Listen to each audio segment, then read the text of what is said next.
rains, it damn sure pours.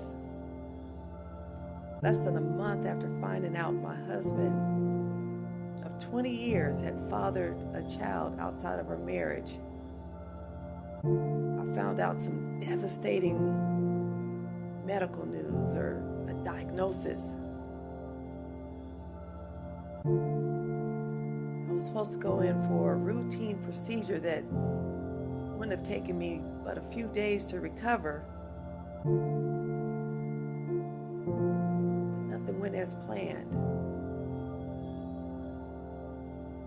I wasn't ready for it mentally. My body wasn't ready. My body wasn't ready to heal.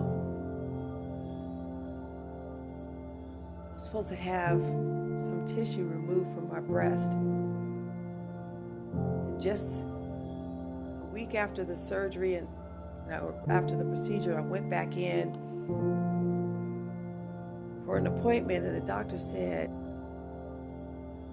"You're not healing the way you're supposed to.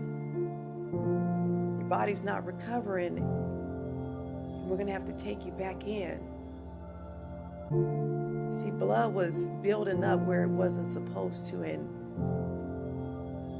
parts of my body that was supposed to get oxygen wasn't getting oxygen, and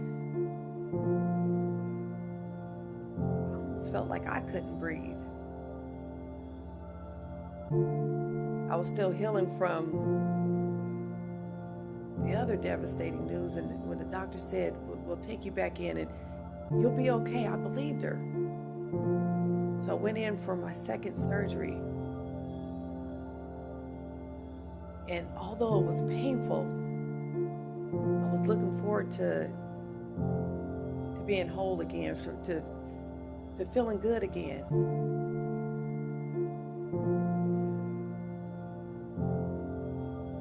When I got home from the surgery, I found myself in a weakened state.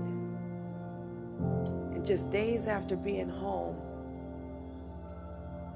although I would have preferred not to have had to go to my ex-husband or to my husband at the time, I went to him and I said, "I need you to fix me something to eat. I need your help." I was so weak I couldn't do it myself. And the doctor told me, "Don't lift anything," but I needed his help. And he looked at me and he said, "No."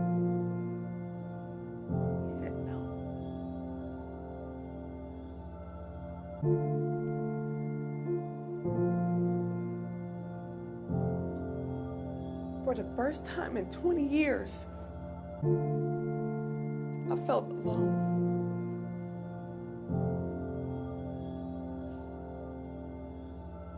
The man that I loved, that had always been there for me,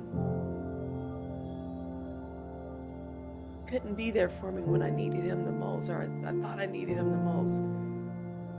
So I mustered up enough strength to do it on my own, because I knew at that point that I needed to eat. So I mustered up enough strength to feed myself, to fix myself something to eat. And I went and laid down, got some rest, but when I woke up, I was in excruciating pain. Like something was cutting right through my breast, and I felt like something had hit me in my chest. I was in so much pain, but when I looked down, I saw the front of my shirt was covered in blood.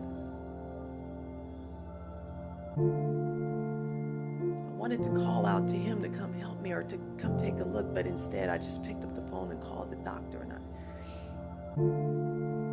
I remember calling the doctor and I said, "Something's not right." And I sent her a picture so she could see what was going on. And she said, "I'm scheduling you first thing in the morning. We got to bring you back in." You see, what I was experiencing was something that I had never experienced, but my body was deteriorating. The area around my breast was deteriorating and was dying. there were things in my life that were deteriorating, that were dying, and I couldn't explain it. I didn't know what I was going through, but I knew that I had to get back to the doctor, and I went back the next day and went through the surgery, and I made it out alive. I was still breathing. They told me to come back for a post-op appointment so that they could talk to me, and I thought it was a routine appointment.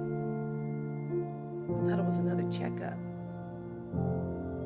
But when I got back to my appointment just days later, the doctor looked at me with tears in her eyes. She looked at me with a lot of concern in her eyes, and she said, the surgery didn't go as planned.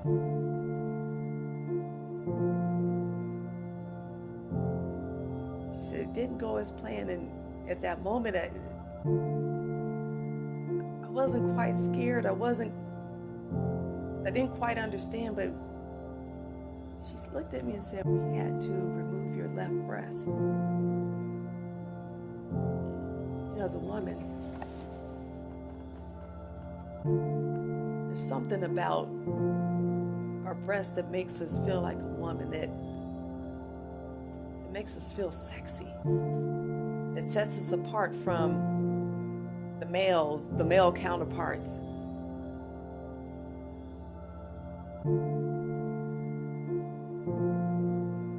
This is less than a month after finding out that I'm losing my husband, and now I've lost my breast.